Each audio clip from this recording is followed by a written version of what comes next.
পরপর দুজন প্রধানমন্ত্রী এবং স্বরাষ্ট্রমন্ত্রী রাজ্যে আসলেন এবং রাজ্য সরকার এবং কেন্দ্র সরকার দুজনের মধ্যে কাদা ছড়াছড়ি করলেন, কিন্তু উন্নতির কোনো প্রকল্প কোনো কথা তিনি তারা বললেন না। তারা তো এটা চাইছে, এই বাইনারি তৈরি করবে।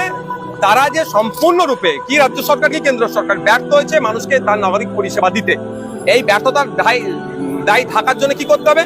এই ধরনের কাদা ছড়াছড়ি করতে হবে। আর মানুষ দেখবেন এখন এমন জায়গায় আমাদেরকে পৌঁছে দিয়েছে এই মিডিয়ার একটা অংশ, এগুলো আমাদের কাছে রোমাঞ্চক হয়। কিন্তু আমাদের প্রশ্ন করতে হবে যে মোদিজি আসলেন আলিপুরদুয়ারে, কেন ওখানে একটা এইমস এর ঘোষণা করলেন না? কেন সেন্ট্রাল ইউনিভার্সিটির কথা বললেন না? কেন হেলথ ফ্যাসিলিটির কথা বললেন না? কেন চা বাগান সেন্ট্রাল অ্যাক্ট, কিন্তু টি অ্যাক্ট হচ্ছে সেন্ট্রালের কন্ট্রোলে, টি অ্যাক্ট অনুযায়ী কেন ওখানে টি গার্ডেনের ওয়ার্কার্সরা পাচ্ছে না? কেন ওদের মিনিমাম ওয়েজেসটা ঠিক হচ্ছে না? এই নিয়ে চর্চা হলো না।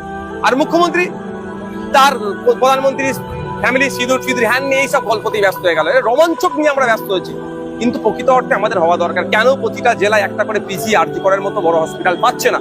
এই নিয়ে চর্চা হচ্ছে না। কেন আজকে স্কুলের সরকারি স্কুলগুলো বন্ধ হতে চলেছে তা নিয়ে কোনো চর্চা হচ্ছে না। আমরা মানুষের নাগরিক অধিকার নিয়ে সোচ্চার হচ্ছি।